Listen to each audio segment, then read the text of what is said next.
Good morning बेटा, कैसे हैं आप लोग। बेटा आज हम 4th क्लास की हिंदी पढ़ने वाले हैं। हिंदी के अंदर हमारे 4th चैप्टर कंप्लीट हो चुके हैं। आई होप आपने उसके क्वेश्चन आंसर भी कंप्लीट कर लिए होंगे। बेटा आज हम लेसन नंबर 5th स्टार्ट करते हैं, जिसका नाम है हमें देश तो लगता जैसे। छोटी सी कविता है, बड़ी प्यारी कविता है, देश से संबंधित है कि हमें अनेकता में एकता, यानी कि हमारे देश में भिन्न भिन्न धर्म के लोग रहते हैं, भिन्न भिन्न प्रकार के लोग रहते हैं, तो इनसे हमें क्या करना है, हिल मिल कर रहना है। बेटा एक दोहा है, बड़ा प्यारा दोहा है, शायद आपको उसका अर्थ समझ में नहीं आएगा, लेकिन यहाँ पे मैं आपको बताना चाहूँगी कि तुलसीदास जो थे ना, उन्होंने एक दोहा लिखा था जिसमें था, तुलसी इस संसार में भांति भांति के लोग, सबसे हिलमिल चालिए नदी नाव संयोग। अर्थात इसका मतलब पता है क्या है कि इस संसार में हमें भांति भांति के लोग मिलते हैं, तो हमें क्या करना है, उन सब लोगों से मिलजुल कर इस संसार को पार करना है।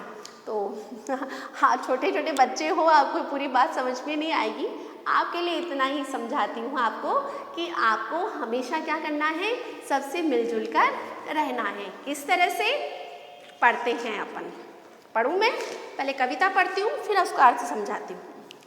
हमें देश तो लगता जैसे वृक्ष बड़ा हो प्यारा प्यारा, शाख शाख पर त्योहारों का ढेर सजा हो प्यारा प्यारा। अब कुछ त्योहारों के बारे में यहाँ बताया गया है कि जो हमारा देश है वह हमें क्या लगता है, बड़ा प्यारा लगता है।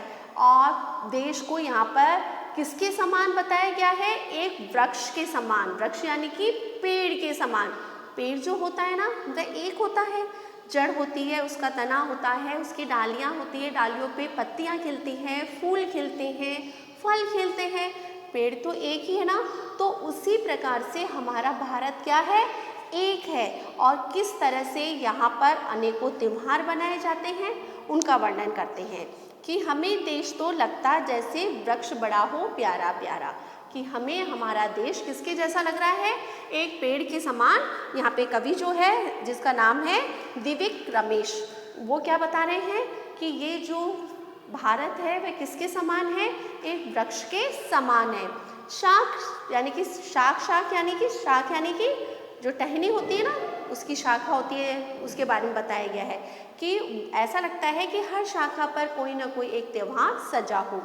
कैसे, पहले त्योहार के बारे में क्या बताया है, इधर शाख पर लगता जैसे छूट रही फुलझड़ियाँ कितनी, अरे अरे अरे दिवाली जैसी दीप लिए खुश दिखती कितनी। हाँ उधर उस शाख पर देखो कैसे हिलमल ढोल रही है। आप देखिए एक शाखा पर क्या उग रही हैं, किसके बारे में बताया गया है यहाँ पे, दिवाली के बारे में, कि पेड़ जो है वह क्या है, हमारा भारत है।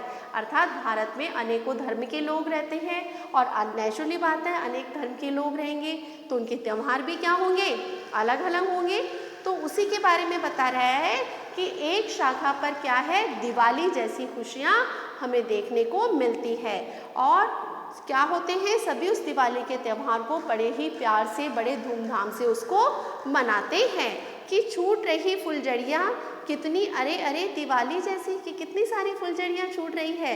और फुलझड़ियाँ कब छूटती है, जब दिवाली होती है। तो यहाँ पे वही बताया गया है कि दिवाली है और दिवाली, भारत में दिवाली जो त्यौहार है वो बड़े धूमधाम से मनाया जाता है। और साथ ही साथ में क्या हो रहा है, दूसरी शाख पे देखो कि दूसरी तरफ देखो, दूसरी तरफ क्या मनाई जा रही है, देखो पढ़ते हैं, ईद मिलन के मीठे मीठे बोल वह जैसे बोल रही है, अब शाख वह उधर की देखो उस पर भी त्योहार सजे हैं। अब दूसरी शाखा पर क्या सजी हुई है, ईद के बारे में बताया गया है कि ईद का त्यौहार है, तो बहुत सारे लोग जो है वह ईद का त्यौहार बनाते हैं। और जब ईद आती है तो सब खुशियों से सरोवर हो जाते हैं। फिर उसके बाद में बोल रहे हैं, और भी दूसरी शाखाएं देखो, अर्थात और भी दूसरी जगह देखो, और भी दूसरे धर्म को लोगों को देखो कि वे कितने सारे त्यौहार बना रहे हैं। कौन कौन से त्यौहार हैं, क्रिसमस है, ओणम है, गुरु पर्व है, लगता जैसे फूल सजे हैं, कि उस पेड़ को यानी कि भारत रूपी जो वृक्ष है उसके क्या बताया गया है कि अनेक जो त्यौहार हैं उन त्यौहारों को किसके समान बताया गया है, फूलों के समान बताया गया है कि ऐसा लग रहा है कि इस वृक्ष भारत रूपी वृक्ष पर अनेकों प्रकार के फूल खिले हो। और फूल कौन से? त्योहार। कहीं पर दिवाली मनाई जाती है, कभी हम ईद मनाते हैं, कभी हम ओणम मनाते हैं, कभी होली मनाते हैं, कभी और बहुत सारे त्यौहार आते रहते हैं हमारे। हर मंथ कोई ना कोई त्यौहार आता रहता है। अभी क्या आने वाली है? यस, आपकी फेवरेट दिवाली आने वाली है ना।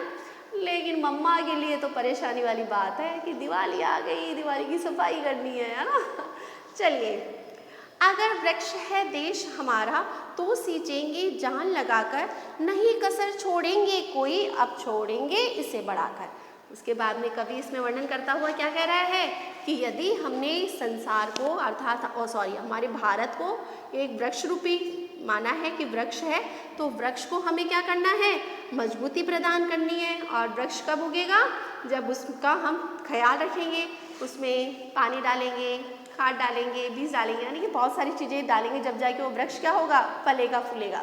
तो उसी प्रकार से हमारे भारतवर्ष भी कैसे आगे बढ़ेगा? जब हम लोग मिलजुल कर रहेंगे, एक दूसरे से झगड़ा नहीं करेंगे, एक दूसरे के दुख और सुख में उनके शरीक होंगे।